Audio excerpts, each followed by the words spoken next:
noite. Olha a gente aqui de novo. Sextou de volta, 2021, né? Hoje começando a nossa maratona de bate-papos, que agora o Sextou ele é mensal. E hoje a gente tem o prazer de receber, né, Dulce, um grande amigo, uma pessoa super...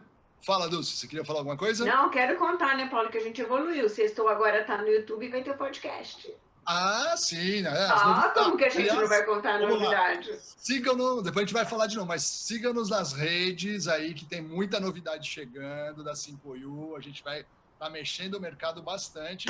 Uma é essa, né? O Sextou, o nosso canal tá lá no YouTube, o 5U Brasil.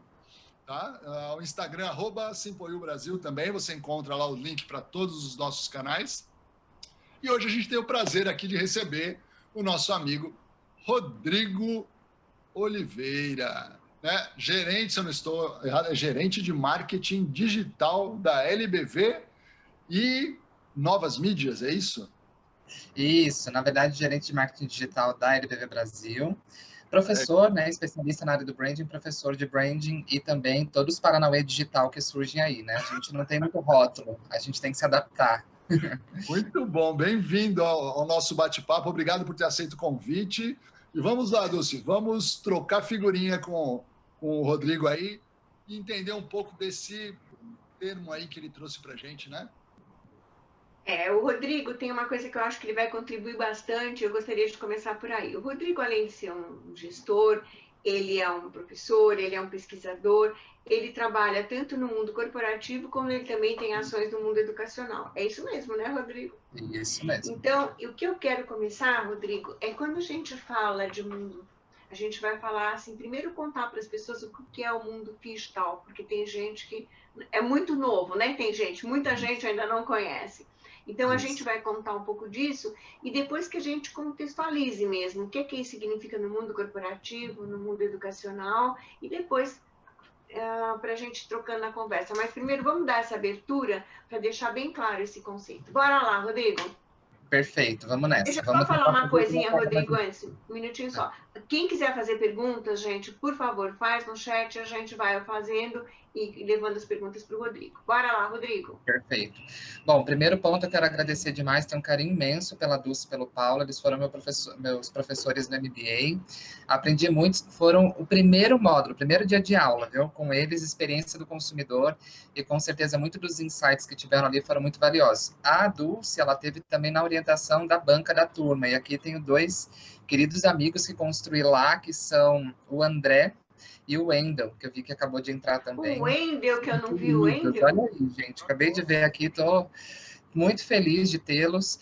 Então, aqui, primeiro, é uma conversa de aprendizado mútuo, né? Tem muita gente aqui que tem bastante conhecimento, mas aqui vou fazer essa seleção de assuntos para a gente tentar entender esse mundão que a gente está vivendo. Pelo próprio título que nós temos aqui colocados, o mundo digital, né? Que é essa integração do on e do off. Essa expressão passou a ser mais utilizada no mercado corporativo, justamente porque durante muito tempo, no planejamento das organizações, se entendia do digital e do físico, do analógico.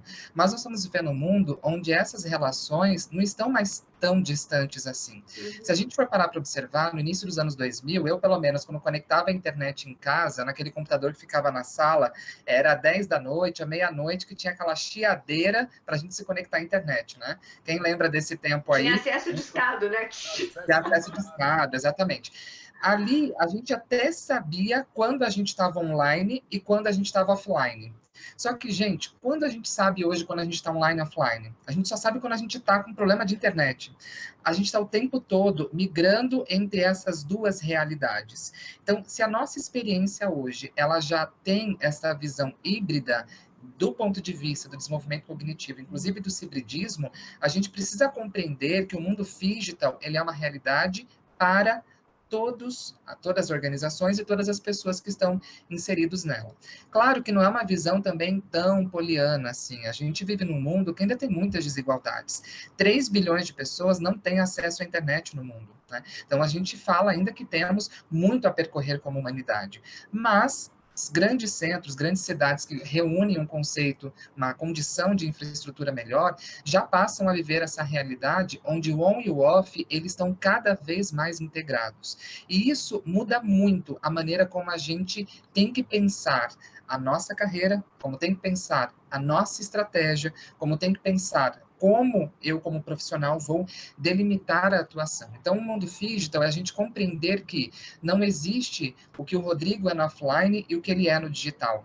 Essas barreiras estão cada vez mais próximas e as empresas estão passando por isso de uma maneira cada vez mais desafiadora.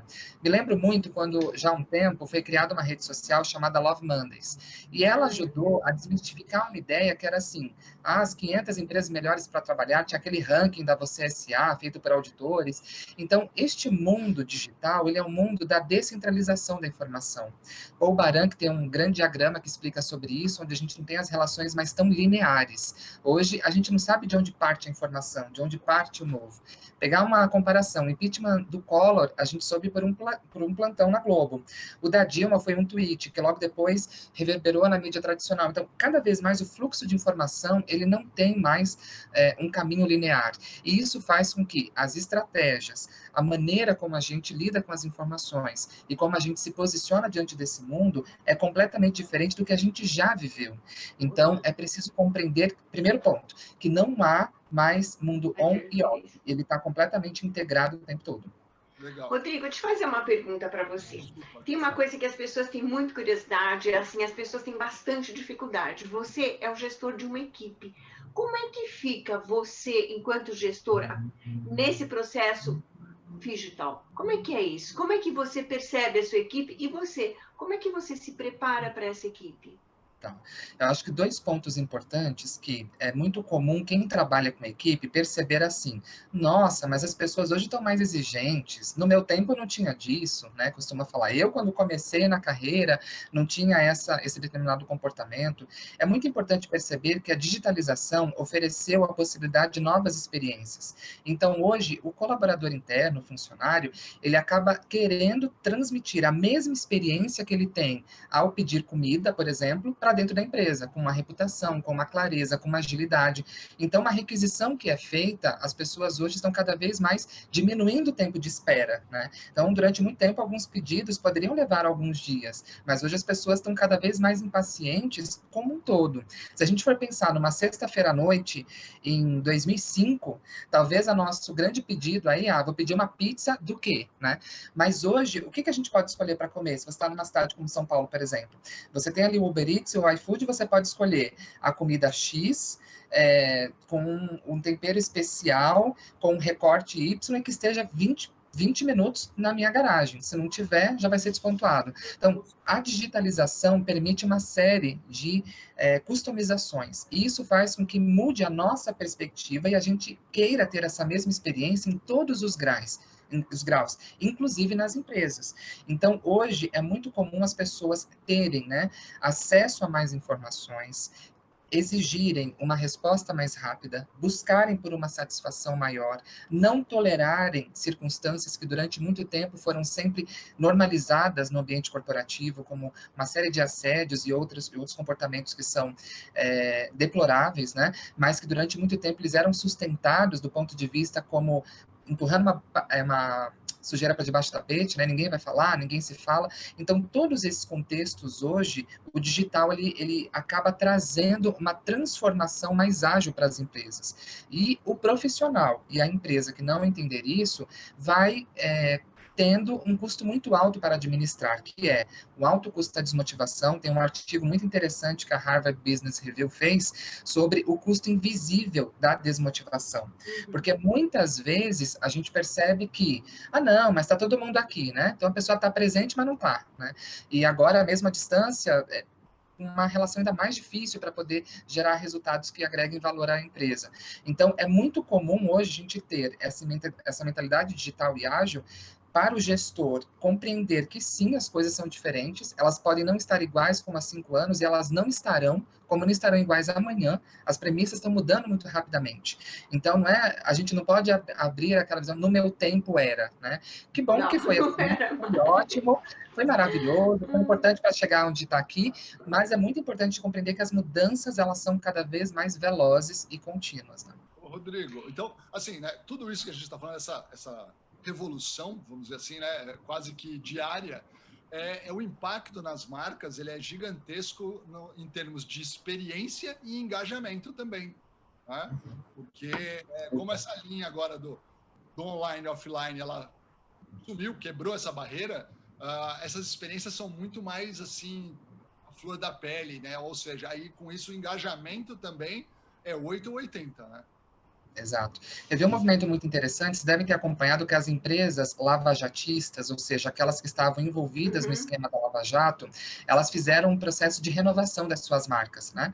Mudando, na verdade, o nome, né, que na área do branding a gente chama de naming, e todos os outros desdobramentos que envolvem com a nomenclatura, e que, na verdade, a gente sabe que mudanças como essas, no mundo, elas são insuficientes, porque como é que você adequa uma cultura? Veja, você está falando que mudar uma empresa não é mudar só o nome, não é mudar só a expressão visual dela, é toda uma cadeia de produção que está ali colocada com os seus stakeholders, com seus públicos estratégicos, que acabam gerando cada vez mais necessidade de inputs e de atualização constantes. Então, foi uma imagem que circulou bastante aí nessa última semana sobre as várias empresas, a Odebrecht, que se chama Nova Nor, enfim, muitas que passaram por uma mudança, a OAS também fez uma mudança, não me recordo o nome de todas aqui agora, mas compreendendo que sim, cada vez mais essa situação está na ordem do dia das empresas. E eu quero aqui trazer um elemento muito importante quando a gente fala da questão digital, que é o direito ao esquecimento. É um dos tópicos mais importantes que hoje também tem sido discutidos na União Europeia, junto com a GDPR, que inspirou a Lei Geral de Proteção de Dados, que entrou em vigor em agosto do ano passado aqui no Brasil, e que, na verdade, demonstra que a internet, como essência, que foi feita para não esquecer, ou seja, se a gente for voltar à origem da internet como instrumento de guerra lá nos Estados Unidos, onde você tinha ali o bombardeamento de uma região, onde você tinha um backup automaticamente daquelas mesmas informações como um espelho no outro local, ou seja, ela foi feita para não haver esquecimento, né? E a internet, ela reflete isso. Então, como é que as empresas que passam por uma gestão de crise podem ter um reposicionamento neste mundo? Para uma empresa que foi cancelada, né, do ponto de vista da imagem, e profissionais e pessoas também podem ter uma nova chance neste mundo. Teve uma frase do CEO do Google em 2009 que falou assim, que no futuro talvez os jovens terão que mudar os nomes para procurar os empregos, né? Para apagar, entre aspas, a identidade que ficou para trás, sobre aquelas atitudes ou até mesmo opiniões que eles não queriam mais ter relações consigo, né?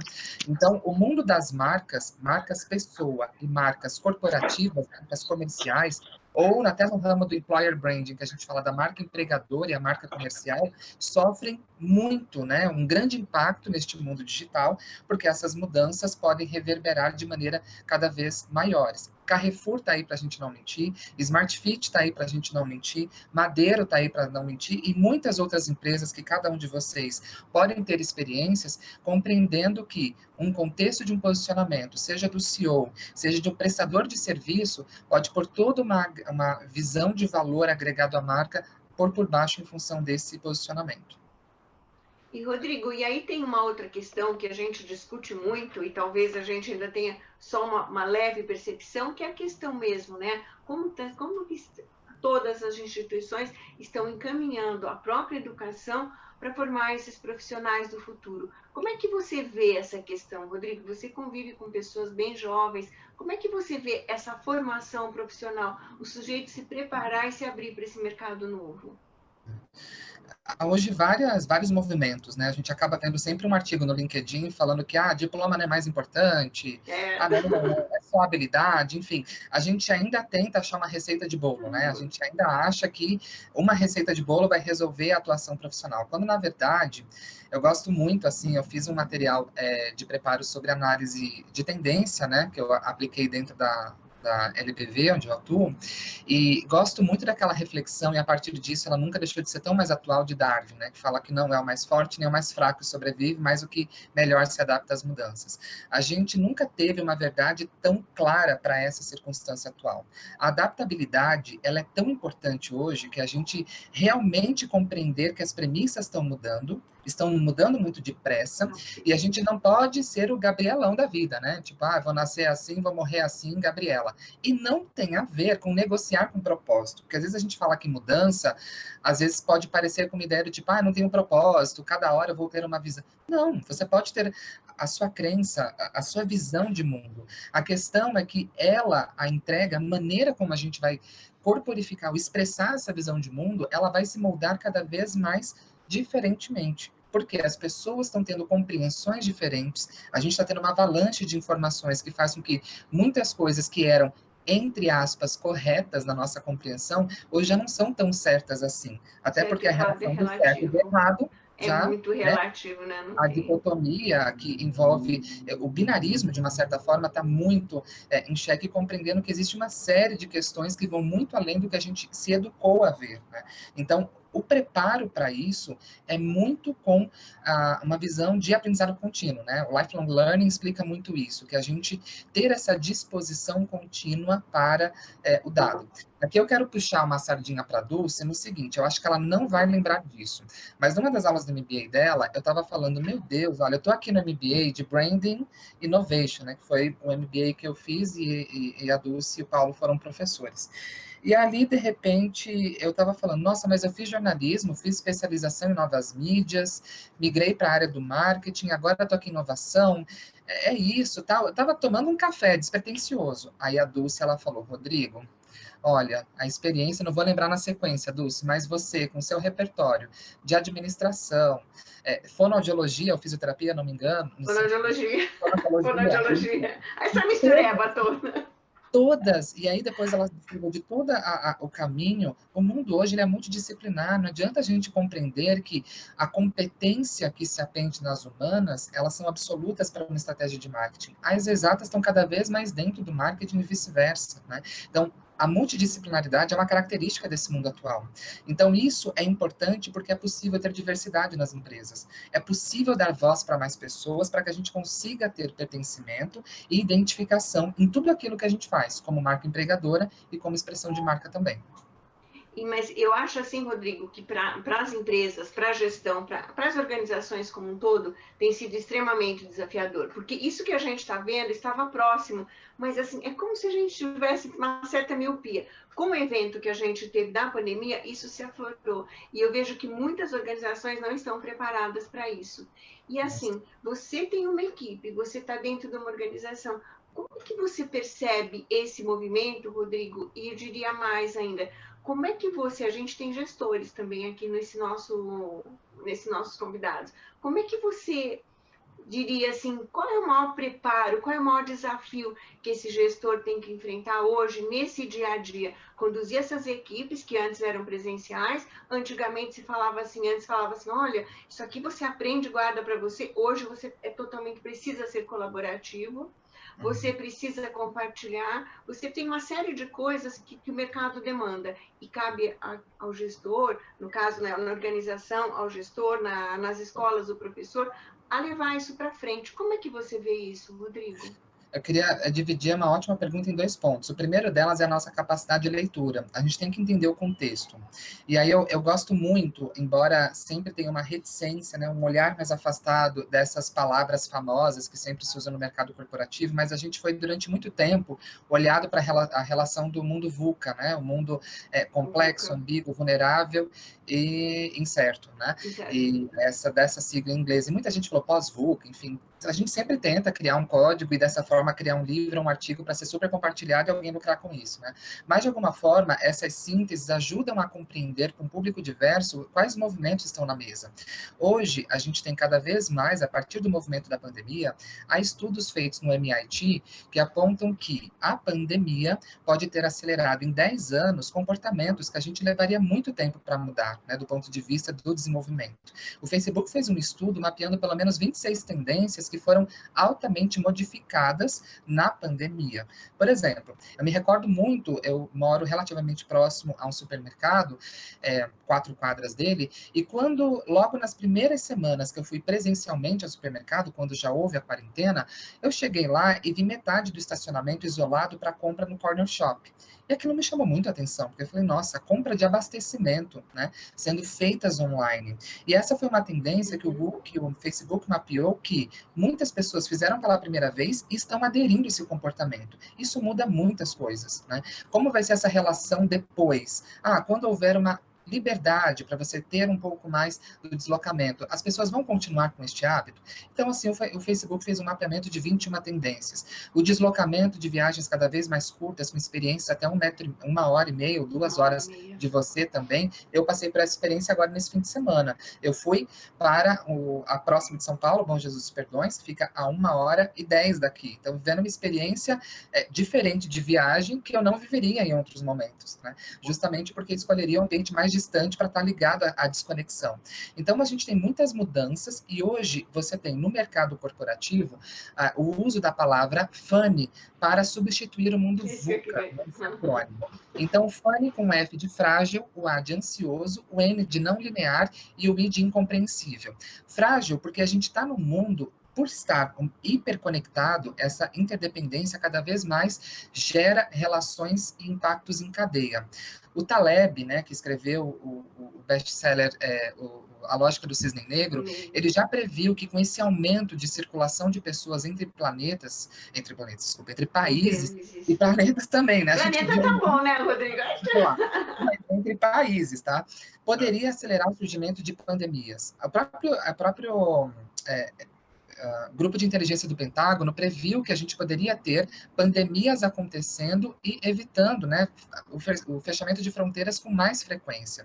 Pois bem, em 2020, a gente teve um grupo de cientistas apontando que há pelo menos 500 mil vírus que podem saltar de animais para humanos, tendo esse ciclo de pandemias cada vez mais próximos de acontecer. Então, a fragilidade é um imperativo desse momento, né? O sequestro de roubos, o sequestro de dados, a gente está vendo aí quantos dados de nós brasileiros foram roubados nesses últimos tempos aí, vazados com CPF, dados de consumo, que hoje, né, são um ativo e tanto para que as empresas possam agir sobre nós. Então, você tem aí toda uma cadeia de fragilidade. Então, essa fragilidade, tudo pode mudar muito rapidamente. Até há 2 semanas, a gente tinha um presidente na maior potência mundial econômica, que se ele acordasse pela manhã e fosse no banheiro e fizesse um tweet, poderia gerar uma animosidade entre 2 países, sabe? Em que momento a gente poderia compreender que isso fosse possível, esse ambiente de instabilidade? Então, a fragilidade é o imperativo desse mundo. A fragilidade gera ansiedade, porque saber que a qualquer momento pode haver uma grande disrupção e pode levar a reprogramar uma série de coisas, ou pode mudar o meu negócio de uma maneira como eu nunca imaginei, gera um estado de ansiedade. Nas empresas, é uma reflexão do seguinte: nossa, o concorrente pode chegar antes, só vejo novidades por aí, eu preciso inovar, e muitas vezes o planejamento estratégico não dá conta dessa ansiedade. Você tem gestores que, por não terem esse amadurecimento, essa visão de mundo, acabam costurando estratégias cada hora com uma biruta, né? E aí faz com que você gere uma desmotivação na equipe e você nem tem resultados colocados. Então, a ansiedade também é um imperativo. A não linearidade é uma consequência desse ambiente de ansiedade, porque não existe mais um caminho que o gestor vai tomar e que ele pode ter um resultado garantido, né? Cada vez mais a gente tem circunstâncias que podem delinear uma série de impactos, e isso faz com que fazer previsões, né, com muito mais certeza, elas se tornam mais difíceis. Eu fiz uma especialização de Cool Hunting, que é exatamente essa ideia de projeção, de previsão e tendências, né? Mas não é previsão de astrologia, né? Essa não é tendência mesmo. É tendência mesmo, onde a gente estuda o futuro, o chamado futurão, que é aquele que a gente vai entendendo quais são os movimentos do presente que podem interferir as macro tendências. E um dos pontos que a gente vê nessa não linearidade é que cada vez fica mais difícil você ter uma leitura de longo prazo. Hoje as pessoas acham que o futurão, na verdade, está em 3 anos. Durante muito tempo a gente falava de 10 anos. Hoje é impossível você prever, né? Quais serão as grandes empresas de 2025? gente não faz ideia, né? Quais serão os movimentos que estarão relacionados nisso. E a incompreensão, justamente, é o I, né, que forma de funny, frágil, ansioso, não linear e incompreensível, é um elemento que mostra difícil, né, uma dificuldade para fazer essa leitura. Então, Dulce, o primeiro ponto é a gente compreender, né, com clareza a leitura do ambiente, para a partir disso a gente saber o que fazer e como fazer. Nesse sentido, a gente precisa, então, ter profissionais que tenham adaptabilidade, que trabalhem, né, a inteligência relacional, trabalhem em equipe com multidisciplinaridade, a inteligência emocional são habilidades que o Fórum Econômico Mundial sinaliza como sendo importantes para agora, pensamento crítico, porque cada vez mais, com a avalanche de informações que nós temos, a complexidade é muito importante para você saber priorizar o que você vai fazer. Até no tempo do que a gente vai colocar na nossa agenda é ter criticidade. Então, o pensamento crítico é um elemento importante para o momento atual. Então, são várias habilidades que elas têm que ser desenvolvidas de formas cada vez mais multidisciplinares, buscando a disposição, a horizontalidade, visões mais democráticas, onde o diálogo permaneça, a representatividade, o aprendizado contínuo, que são elementos importantes que ajudam, né, nesse passo para fazer esse movimento. O Paulo tem pergunta para você, Rodrigo. Na verdade, depois eu tenho uma também, mas vamos primeiro aqui. Rodrigo, como você observa essa mudança nas diferentes partes do Brasil? É sempre nessa mesma velocidade? É sempre da mesma forma? Consegue identificar alguma diferença entre regiões? Sim, o Brasil, na verdade, ele também é muito estudado por essas particularidades.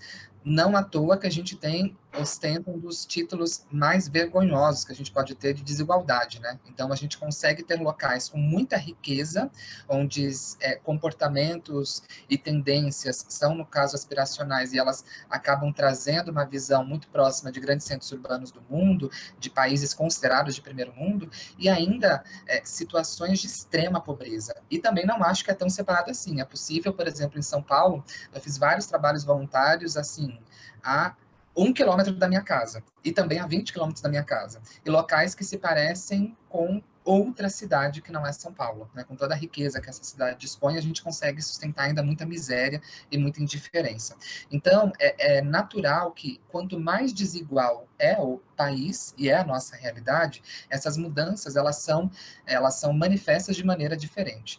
William Gibson, que é o autor de Neuromancer, que é um clássico da parte da visão de futurologia, ele fala que, na verdade, o futuro está aí, ele só não está distribuído. E esse é um dos papéis dos co-hunters, né, que acabam identificando essas tendências. O que as grandes empresas têm feito? Colocado cada vez mais o laboratório de inovação em conexão com comunidades, por exemplo. As periferias no Brasil, elas ditam tendências. Ali você tem realmente um ambiente difícil, onde as pessoas precisam sobreviver. Gente, vai ter criatividade para você, com auxílio emergencial, colocar comida na mesa durante um mês, no valor que está o mercado, né? Então, assim, nesses ambientes, você tem, por ter, né, toda a complexidade deles, dessa vivência, você tem, naturalmente, o pensamento criativo muito estimulado. Claro que eu não posso aqui falar que é só lá, né? Mas é um ambiente, pela dificuldade, pelas adversidades, muito propício a este ambiente. Então, como o Brasil existe, na verdade, essas gradações de Brasis, a gente vê esse movimento acontecendo de maneira diferente, mas cada vez mais descentralizado. Durante muito tempo se achava que São Paulo e Rio era o que havia. Graças a Deus que essa visão já está há um tempo, embora a gente saiba que tem muita coisa para ver. A gente vê um polo tecnológico forte em Belo Horizonte, Recife, Florianópolis, Goiânia. Você tem muitas cidades que estão trazendo, né, para polos regionais, de fato, a visão da inovação e sendo ecossistemas muito bons para prosperar com startups, por exemplo, né? Mais perguntas aí para você. Vai, Paulo. Mais pergunta aqui. Você poderia comentar como o FANI se relaciona com o direito à proteção do consumidor? FANI se representa ao? Se relaciona com o direito à proteção do consumidor. Tá. Eu imagino que essa dúvida esteja relacionada à LGPD, será? vou tentar desdobrar nessas duas perspectivas, né? Para quem não está familiarizado, a Lei Geral de Proteção de Dados, né, foi sancionada ainda pelo Temer em 2016, entrou em vigor depois de alguns adiamentos, mas em agosto do ano passado. As empresas estão no período de adequação e elas, em breve, já poderão ser responsabilizadas juridicamente, né? A GDPR, né, que é essa lei que inspirou na União Europeia, ela entrou em vigor já em 2000, ela foi sancionada em 2016, entrou em vigor em 2018, e já mostrou que algumas regras passam realmente a fazer a diferença no trato dos dados.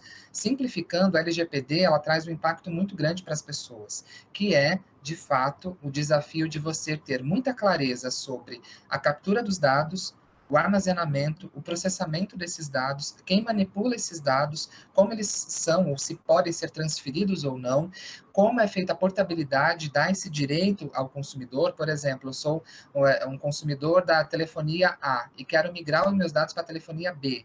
Eu tenho esse direito já hoje, né? Então eu posso ir lá e falar: Vivo, quais são os dados que você tem sobre mim, o que vocês têm sobre mim? Ah, então quero que vocês transfiram esses dados, esse histórico para a Claro, e eu quero que vocês apaguem esse histórico, que vocês me comprovem que apagaram esse histórico, né? Então, justamente esse movimento, né, do digital, onde a gente gera cada vez mais informações, está criando uma série, né, uma série de impactos para as organizações se adequarem. Empresas que fizeram isso muito bem, por exemplo, foi o iFood, onde há um design orientado para a privacidade. É o privacy by design, chamado, né, no termo inglês, onde você tem o design já orientado pela privacidade, onde você já faz camadas anteriores de compreensão e clareza sobre o uso de dados, e dessa forma você deixa muito bem descrito para o consumidor. Então, quanto mais a gente gera dados, mais esses dados ficam armazenados ou não em algum local, e mais as pessoas estão expostas. Então, essa lógica faz com que a gente precise realmente regular. Rodrigo, pessoalmente, de muita forma que eu li sobre esse assunto, entendo que hoje a gente precisa ter uma regulação mais efetiva sobre esse assunto, inclusive pelas questões dos algoritmos, que são uma complexidade do mundo atual, porque cada vez mais a gente tem algoritmos que são programados por pessoas que criam padrões para que esses algoritmos façam, né, um trabalho de seleção dessa avalanche de informações, e isso acaba criando bolhas que excluem ou incluem informações por interesses que não são claros e não são conhecidos. Então, você tem iniciativas como na Alemanha e nos Estados Unidos, de agências reguladoras avaliarem e aferirem o contexto ético dos algoritmos, porque hoje em dia a gente já tem circunstâncias que se a Dulce e o Paulo procurarem um emprego, o mesmo emprego, como professor, por exemplo, as vagas da Dulce, por ela ser mulher, você já tem estudos hoje que demonstram isso, no LinkedIn aparecem menos chance, infelizmente, né? Então, assim,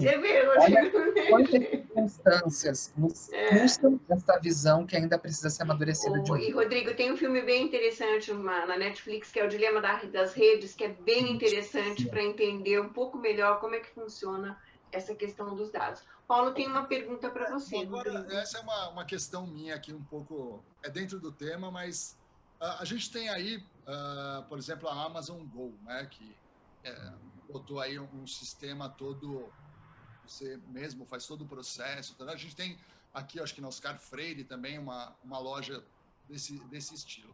Porém, nós somos átomos, né? E, ao mesmo tempo, aí temos agora do outro lado os bytes aí. Como que a gente conseguiria, como que você vê o equilíbrio nisso, para que a gente não se torne, né, nós éramos só átomos, ou seja, só relacionamento, né, e agora a gente está querendo ir como a Amazon Go, vamos dizer assim, algo bem para o byte. Como que a gente consegue esse equilíbrio? É complexo porque, assim, são regras novas nesse mundo, né?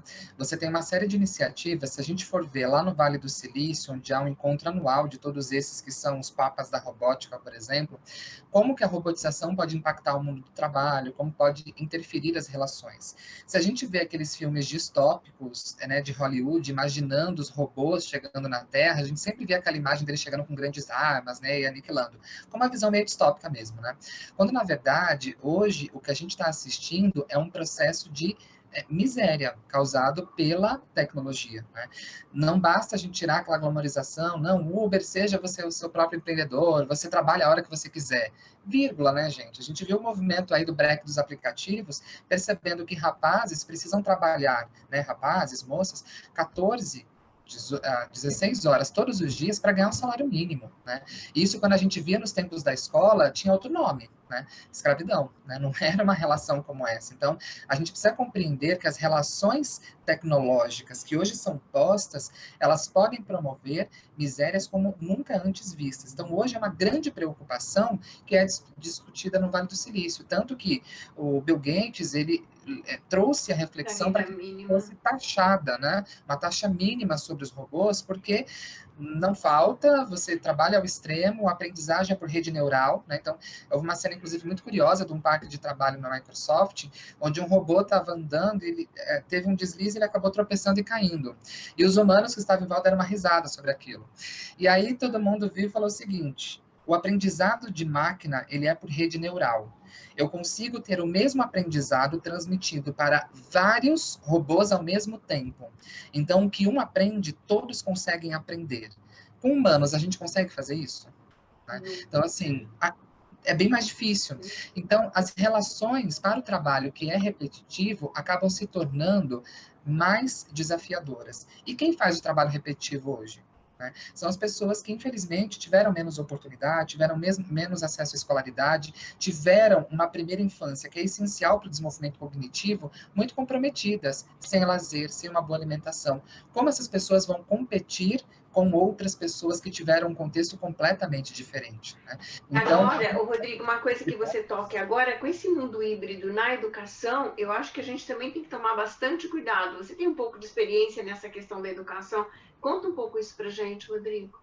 Sim, é também esse elemento, porque é o seguinte, do mesmo modo que a gente tem que tomar um cuidado para não haver a pasteurização da educação também, né? Porque hoje você tem, ao passo que é muito positivo um processo de democratização do acesso universitário, a gente acompanhou isso muito com o programa Universidade para Todos, por exemplo, entendendo que é um movimento muito importante, onde pessoas, uma primeira geração da família, tiveram acesso ao ensino superior. No entanto, a gente teve também, né, por uma ausência nossa de incapacidade como sociedade, como governo, enfim, de ter um acompanhamento sobre a qualidade das entregas que são feitas. Então, a gente precisa compreender que o digital potencializa, sim, o acesso, mas a gente precisa ter cada vez mais mecanismos para que essa aprendizagem seja efetiva, né? Porque senão a gente tem hoje ensinos que são meramente lúdicos, porque eu preciso reter ali o aluno por esse ambiente de distração que a gente acaba tendo, e se você não tiver qualidade nesse repasse, não tiver mecanismos que adequem ao formato de experiência completamente diferente de aprendizagem, a gente fica defasado. Porque senão o nosso modelo de escola é o mesmo de 200 anos. E, na verdade, a gente vê que a nossa forma de assimilar informações e de criar conexões mudou muito depressa. Então, hoje você tem mecanismos de jogos que são aproveitados, não só no sentido lúdico, mas de memorização, né? De captação da informação. O repasse, né? Onde você tem pessoas que façam mentorias e outros processos de aprendizagem contínua, também como uma forma valiosa. Então, é preciso, sim, usar as tecnologias, né? A tecnologia nunca pode ser vista como uma adversa, de forma alguma, né? A tecnologia sozinha não vai conseguir fazer o que o melhor ser humano faz, e vice-versa, mas os dois juntos podem fazer algo muito extraordinário. Vou pegar aqui um exemplo, um taxista. Um taxista que conhece e roda São Paulo, 40 anos, ele com Waze é incrível. Uma pessoa só com Waze não vai ter o mesmo desempenho dele, mas o homem com a máquina consegue ter um desempenho muito bom. Bom, gostei muito. Paula, pergunta? Paula tem pergunta. Colocou aqui, deixa eu pegar aqui, que ela está fazendo um curso de letras online, mas eles basicamente pedem para que venhamos a repetir o que foi dito no dia da prova. É isso. Loucura. Isso é um pouco efetivo. Pode falar. Pouco efetivo. Não, é falar, um mecanismo um pouco efetivo, né? E assim, eu também estou descobrindo quais são os melhores estímulos para poder trazer isso, né? uma das formas, por exemplo, na disciplina que eu apliquei há pouco na Escola de Capacitação Técnica Boa Vontade, da LBV, que a gente faz um programa muito interessante para alunos que vão em busca de certificação técnica para entrarem no mercado de trabalho, né? A gente sabe que o acesso à oportunidade para jovens de vulnerabilidade, de baixa renda, para conseguirem se especializar e entrarem de fato no mercado de trabalho com uma colocação é muito difícil, né? Porque essas pessoas têm que fazer um corre diário, chegam já muito cansadas na aula, enfim, né? Então, a gente busca trabalhar uma visão mais holística, né? Então, das habilidades que são colocadas. Então, por exemplo, um exercício que eu faço sempre é desenvolver algumas habilidades dentro da disciplina. Então, pego lá, inteligência relacional.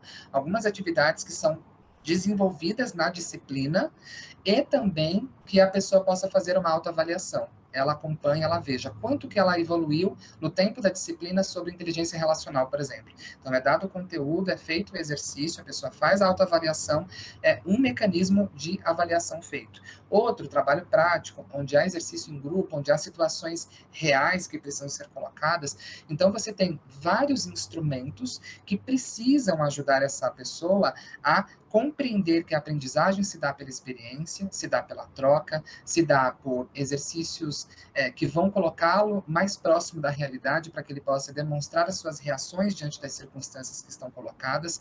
E tudo isso você precisa ter uma renovação por parte dos professores, por parte dos modelos, dos sistemas de avaliação que permitam fazer isso. Então, é muito importante a gente olhar de maneira mais completa esse preparo, né? Muito bom, Rodrigo. Mais uma pergunta aí, Paulo? Não. Aqui estamos... Rodrigo, a gente está quase chegando na hora de fechar.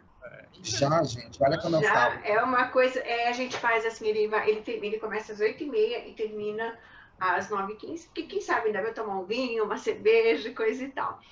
Rodrigo, me diz uma coisa, o que a gente não perguntou que você gostaria muito de dizer e deixar para todo mundo que está acompanhando a gente? Tá. Acho que uma fala muito importante que a gente tem que ter é o seguinte: a gente está agora num momento de muita transformação, né?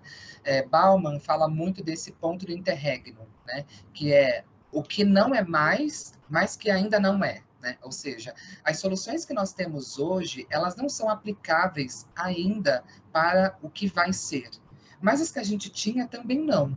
E tá tudo bem, né? Primeiro ponto é a gente compreender que estamos passando por mudanças. Essas mudanças, elas são as mais profundas desta geração que hoje está no mundo do trabalho, e a gente não pode se desesperar por elas. Compreender que a velocidade que hoje é uma característica desse mundo nos faz ter mais uma visão de adaptabilidade para que a gente consiga compreender o que está posto e de que modo a gente se posiciona neste mundo que aí está, né?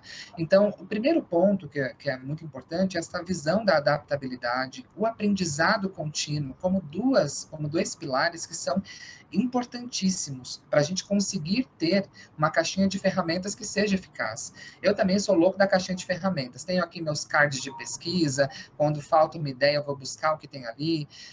Uso muito a abordagem do Design Thinking, que eu vejo como uma abordagem poderosa para a gente conseguir instrumentalizar e dar voz às pessoas. Houve uma vez em que a gente fez uma atividade voluntária pela LBV, na cidade de Tiradentes, para quem não conhece, não é de São Paulo, é o último distrito, né, fica a 25 quilômetros, e com indicadores sociais muito desafiadores, né? A realidade de vida de quem mora em cidade de Tiradentes, por exemplo, a projeção de vida é de 57 anos. Quem mora em Moema é de 70 anos, e a mesma cidade, né? Então, a gente compreendendo que é um ambiente muito diferente. E lá, a gente foi fazer um exercício de Design Thinking, onde a gente tinha que fazer as pessoas expressarem suas opiniões, e muitas delas não sabiam escrever.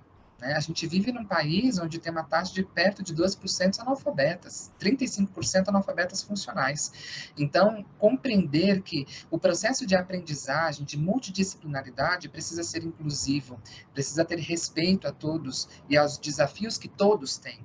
Quando a gente faz isso, respeitando as pessoas, a gente com certeza consegue construir um ambiente mais forte, né? Elas se veem no processo, elas fazem parte desse processo. E isso, gente, não é fácil, mas é possível, né?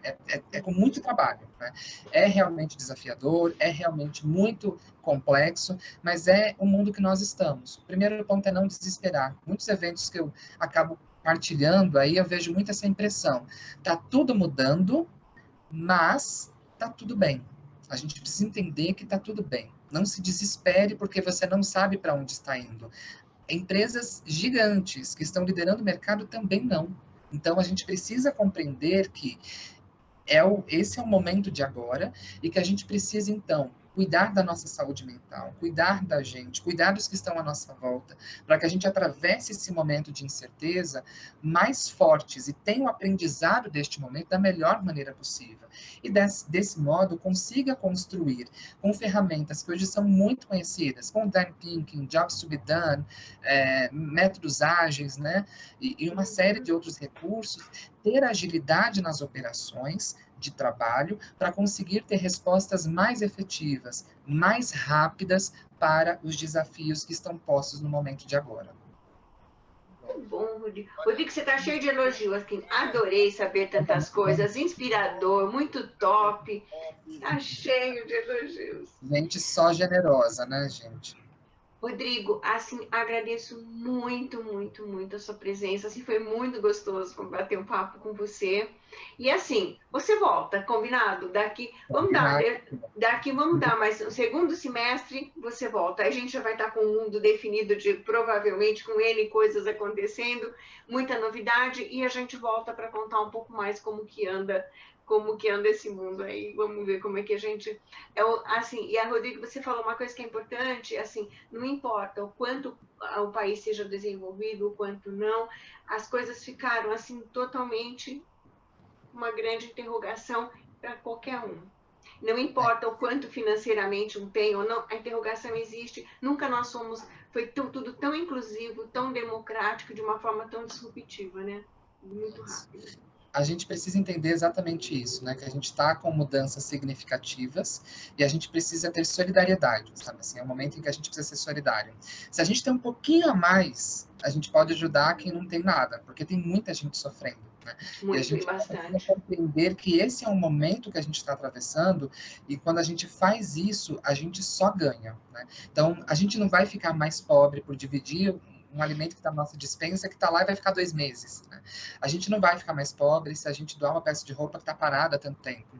A gente precisa compreender que esse momento é o momento de agora. A gente, de fato, ser humano. Né? Quanto mais a tecnologia vem, tem um autor do Megatrends, o John Naisbitt, que fala isso. Quanto mais high-tech, a gente tem que ser mais high-touch, né? Mais toque, mais humano. Porque a gente precisa compreender que essas relações têm que estar mais próximas e, deste modo, a gente compreender como a gente pode trazer aprendizados significativos desse momento. A gente vê uma série de coisas que são reprováveis, mas elas não são maioria. Tem muita gente boa. Muita gente, boas.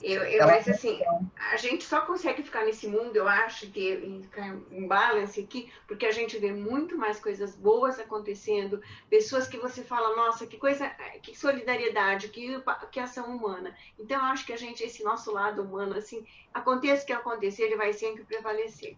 Paula, sua palavra aqui para o Rodrigo, para a gente fechando. Rodrigo, coloca seus contatos que você quiser disponibilizar, fica à vontade de colocar no chat. Bom, vou colocar aqui, quem quiser depois, bibliografia, algum assunto que queira ver, porque na verdade isso tudo nasce da minha cabeça, né? Eu sou muito um curador, eu sou muito curioso, vou lendo sobre tudo da vida de A a Z, participo de eventos de tudo quanto é jeito para tentar congregar isso como informação.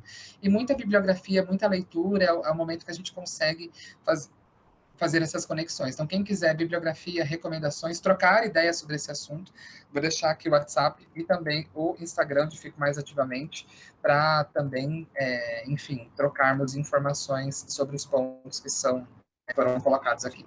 Vários fãs aqui. Rodrigo, eu vou pedir uma coisa que teus fãs vão gostar muito, Rodrigo. Ai, meus fãs, é ótimo, gente. Os fãs aqui.